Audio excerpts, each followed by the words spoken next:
Welcome back to the Succeed with Dyslexia YouTube channel. In this series, we discuss news and topics that go on in the dyslexic community. So make sure you like this video, subscribe, and hit that notification bell so you don't miss any of our future videos. Here are the topics that we're going to cover in this episode. My conversation with Rueckert, the author of A Dragonbird in the Fern, whose protagonist has dyslexia. Afterwards, the recipient of the Queen's Award for Enterprise, the highlighting of a business who excel at innovation and promoting opportunities. Next, a spotlight on Darren Clark, who has recently joined the Succeed with Dyslexia team. Following this, we'll hear from Vicki Thomas and our conversation with Potchak, the author of the first dyslexia-friendly comic books. And lastly, a roundup from our campaign, GoRedForDyslexia.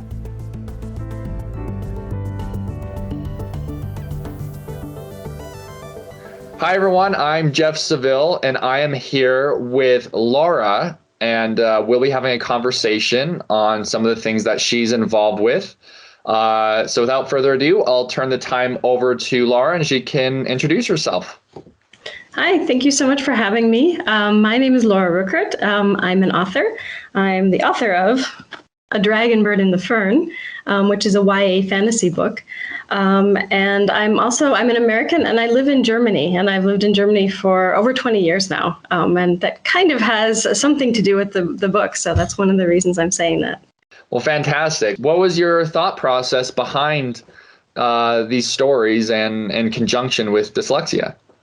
Sure. So I guess, first of all, I had kind of two things in mind when I was writing it. The first is, I had mentioned before, I'm an American and I live in Germany. And so living in Germany, I once went on a tour of a castle, and there was a woman that had lived there hundreds of years ago who was basically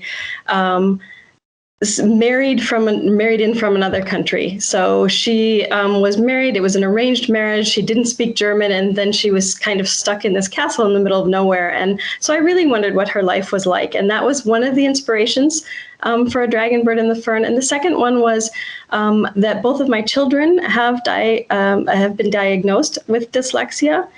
And so I had been working so much with them, first getting them tested and then helping in the therapy that they were going through. And so that was so much on my mind.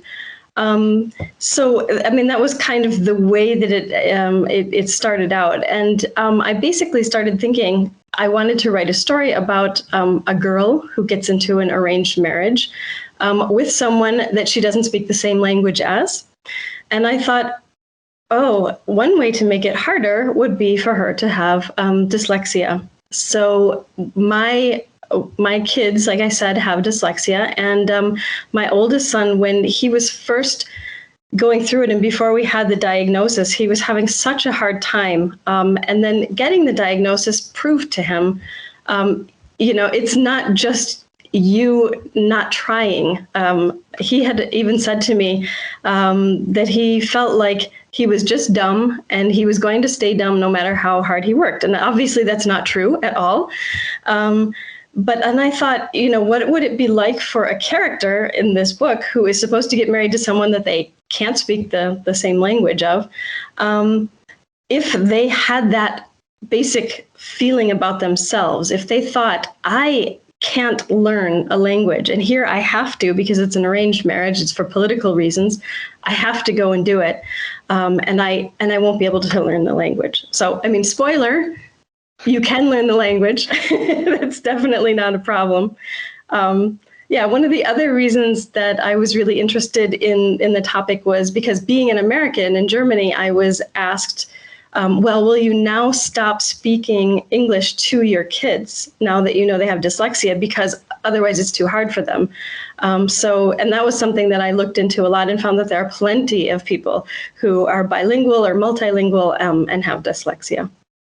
Well, that's awesome. And that's probably the best origin story I've heard. I've had a lot of these calls, and that's incredible.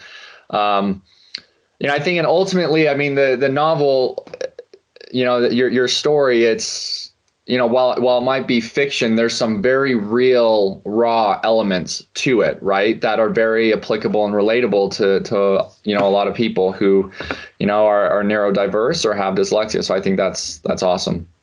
Yes, I definitely tried to make it like that. I mean, one of the things that I did besides just research is I had two other authors who are multilingual and dyslexic read through it and kind of check my work. It was really important to me that it's as accurate as possible. I mean, with dyslexia, there are lots of different symptoms. I know my older son and my younger son experience it differently, so it won't fit, every person who reads it who has dyslexia. But I think, I really tried to get it to be as accurate as possible.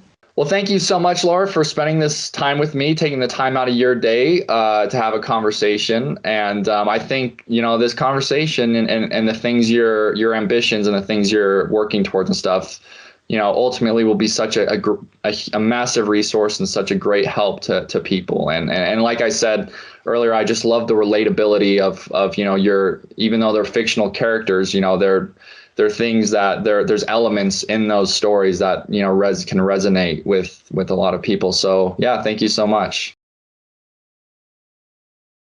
Up next, the recipient of the Queen's Award for Enterprise, the highlighting of a business who excel at innovation and promoting opportunities. I'm absolutely delighted to be here. It's my privilege to be representing Her Majesty on this wonderful occasion.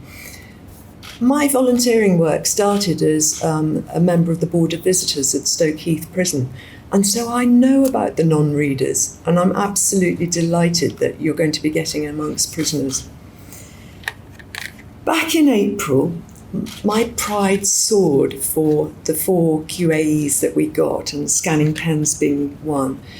And I'm deeply satisfied. I've got a wonderful sort of, well, you're not allowed to be smug, but it is a smug feeling within me because it's another Shropshire business.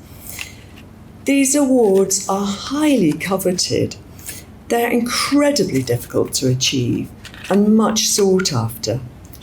They're for high achievers. How appropriate in this circumstance.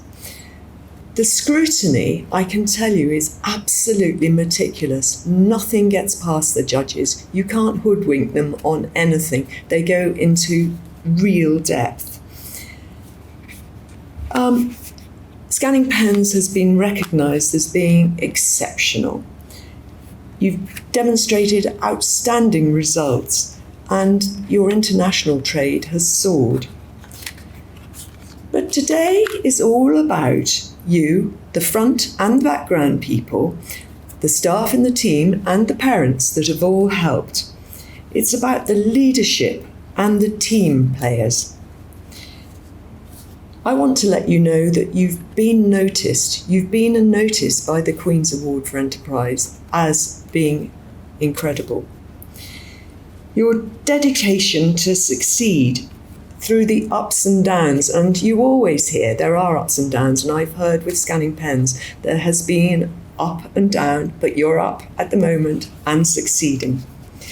Some don't have the courage to do that. Some daren't even try. But being allowed to fly the Queen's Award flag is a wonderful feeling, and I hope you will. Use that emblem on your stationery, show off what you've achieved, and you'll find people come to you and say, oh yes, we've won one too. It marks the achievement. It gives an added legitimacy to what you have achieved. And such innovative idea needs to be well recognised. I'm going to finish these words with a quote which I love because I think it's really appropriate for you. And it was from Thomas Edison, who invented the electric light bulb. So that's got to be right, hasn't it? Genius is 1% inspiration and 99% perspiration. I think that's right, isn't it, in amongst you all? Thank you so much for everything you've done and the success you are. I would now like to present the crystal.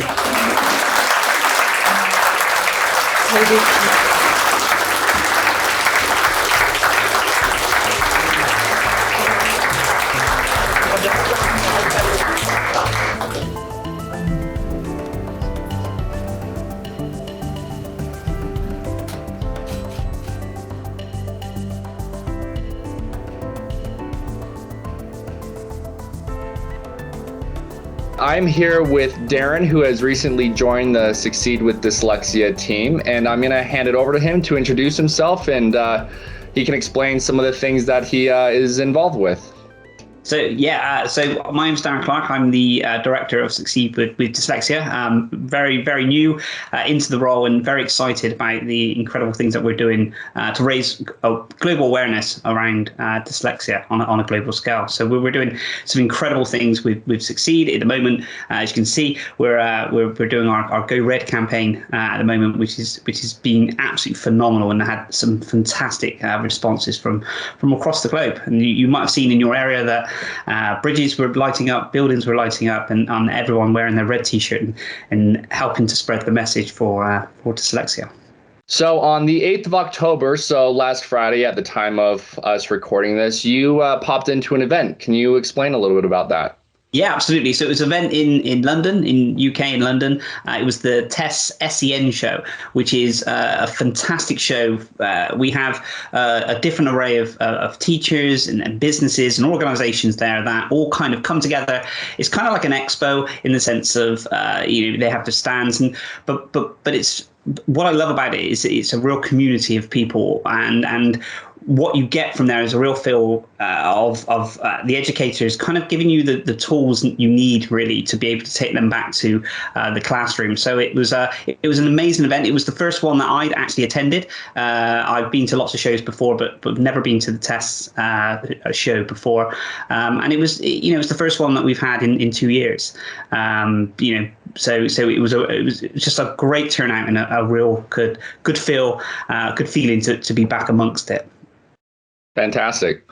All right. Well, thanks so much, Darren, for popping in on this chat with me. I'm super excited to work with you, and I'm really excited in the the work that we're going to be doing, and the interviews we're going to be conducting, and doing the good work to spread the message of dyslexia, dyslexic awareness, and whatnot. So yeah, it's really exciting, and glad to have you on. Absolutely. Thank you so much indeed.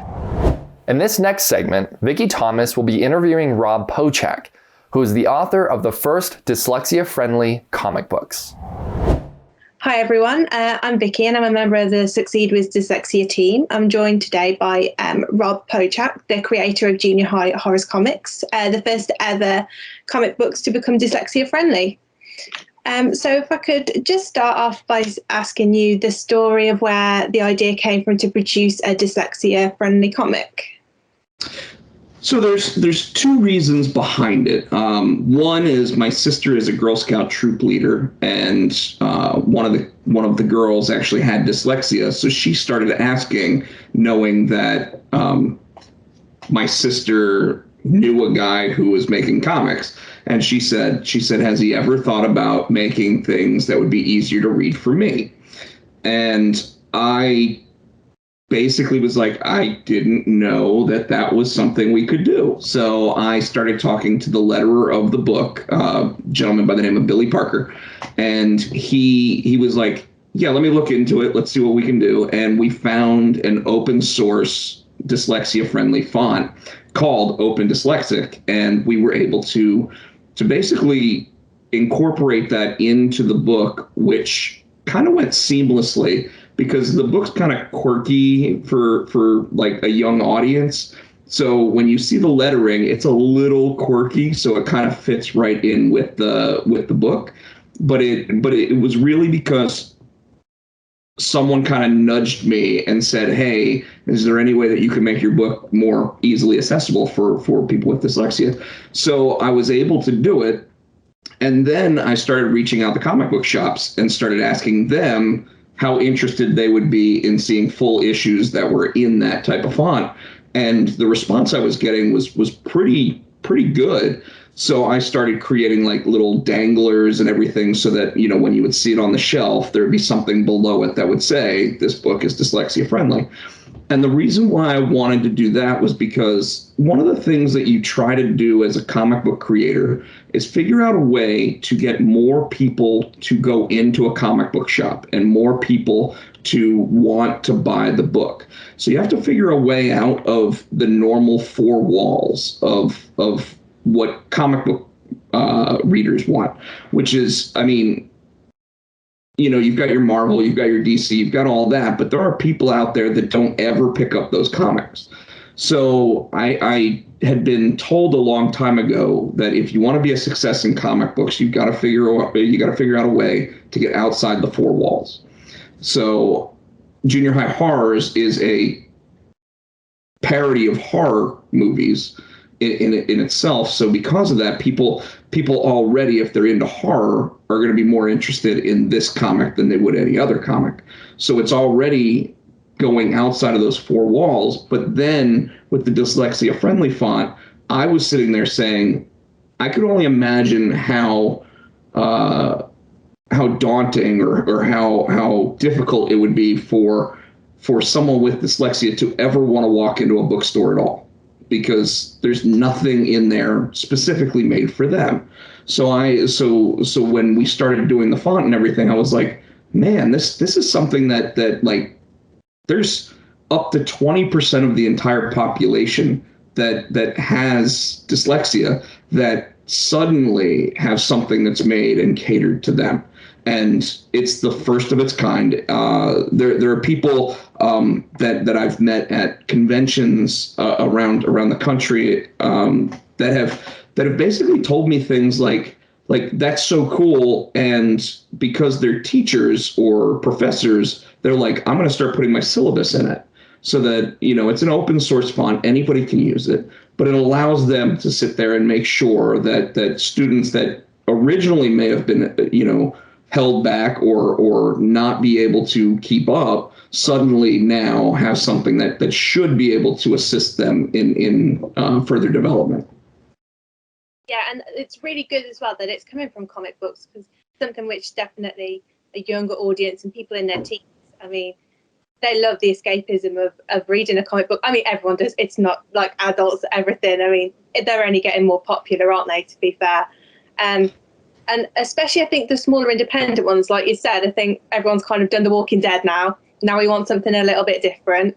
And I've seen as well that, especially in America now, that teachers and like education authorities are starting to look at comic books as a way of introducing kids into reading. And not all kids want to sit down and read a big, long book, even if it's just 100 pages. It can be quite daunting. And comics are just another way of getting in there for people that have the reading difficulties. Yeah, Vicky, with me, like when I was like 10, 12, 13, somewhere around there, my parents actually couldn't get me to read a novel. Like I would look at the pages and I would go, there's way too many words on this. So I don't see myself as having a learning disability or anything like that. I just didn't want to do it. And at one point they handed me a comic book and I was just hooked. Like I was in from that moment, and I mean 30 years later I'm sitting here still both reading and writing comics. So it's a pretty crazy thing that's what got me into reading, and yet here I am still doing it. In our last segment, we'll be showcasing a roundup from our campaign, Go Red for Dyslexia. What a month! Here at Succeed with Dyslexia, we've been painting it red to raise awareness of dyslexia and literacy differences, and we couldn't have done it without your help.